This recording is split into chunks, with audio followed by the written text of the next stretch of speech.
Sorry about that. That previous segment was cut short really quick because the batteries died.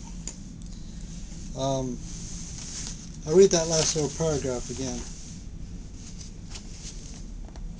For instance, when you visit them, that's the teachers, out of the body during your sleep state, they bring out certain points in your life, and in the interim period they are teaching and bringing valuable information to other souls who have lived over on this side of life for 200 or 300 years.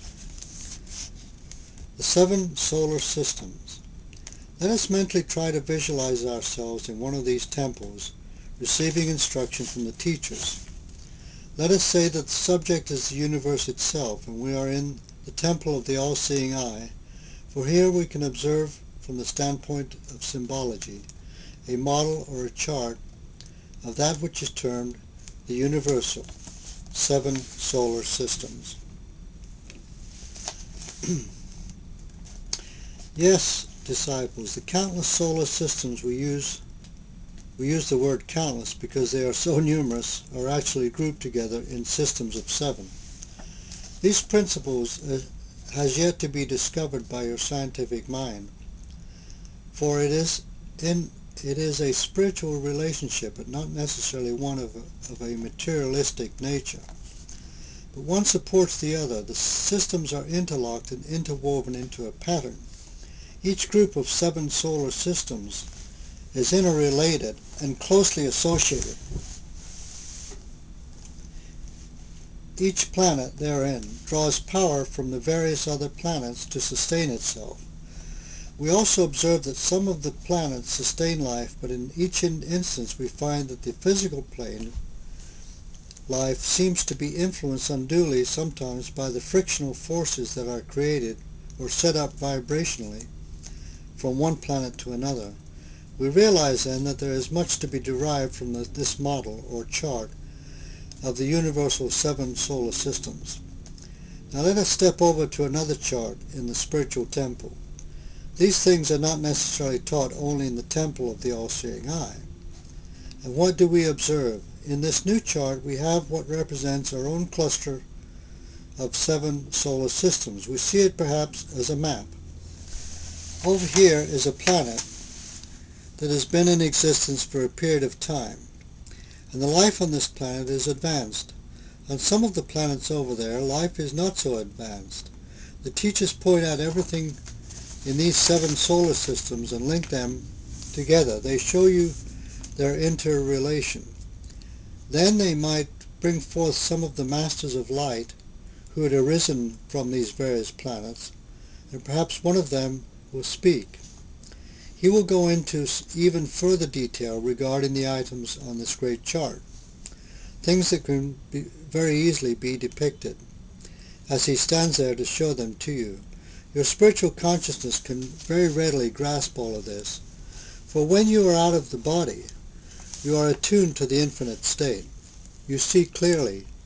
You better understand because mortal is not now in the picture. Therefore, all of the important things on this chart, or grand map, of our group of 7 solar systems are pointed out unto the disciple. We make an impression here, and as we do, we tell you that this impression represents a planet that was in that location, but has since disintegrated. We then go to other parts of this group of 7 solar systems and show you what has happened. Then we point out that certain other planets are yet to come into manifestation, perhaps even in this present period of time. You are able to see very clearly how new planets are being formed at all times, coming in as well as going out of manifestation. You learn then that human expression first came upon your earth 25 million years ago, a comparatively short time. Then perhaps 50 million years ago, we were living on this planet over here, and before that time on a planet over there that has long since disintegrated. How long ago was that? The time element is not for me to say at the moment. But remember, disciples, we have re-embodied ourselves respectively in the various categories of our cluster of 7 solar systems for a very long time. Then the teacher, whoever he be, will point out and convey information to you according to what he has learned of the many things that will concern not only your life in this material cycle of lives, but also your life in the final stages of the growth of mankind in the great consciousness of immensity. This means then that every form of life is eventually to become a part of that great consciousness. The importance of the sun. Let's see what time it is.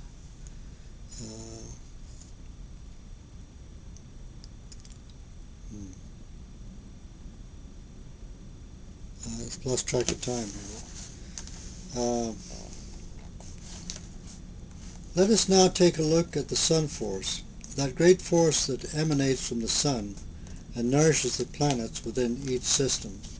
When your planet was first slushed off from the other etheric planets in the beginning, it was the sun that was basically responsible in helping to bring the earth into manifestation, the same as it helped the moon, the same as it helped the other planets within your respective solar system. We realize then that it is the sun that supplies the nourishment. It is the sun that feeds the planets. It is the sun that gives forth the light and the radiation, which is so very vital. Without sun, you would not survive upon the earth plane. You learned that as a child in school, but nevertheless, it is so very, very true. Now, there are other suns whose energies never reach the earth. Naturally, you not only have your own sun, whose rays reach this earth and the other planets within your respective solar system, but beyond in the countless other solar systems. There are countless other suns that are doing likewise, you understand. It is a part that must be played within each planetary system. Otherwise, there is no growth, no life, and no form of habitant whatsoever could continue upon any earth plane. Every planet that is inhabitable must have the sun ray, this great energy, in order to sustain life. Well, we'll continue on with that. That's really interesting. You know, I haven't read this. I've had this book for years and attended many classes of Agashan, but haven't really gotten into this. So this inspired me to do it.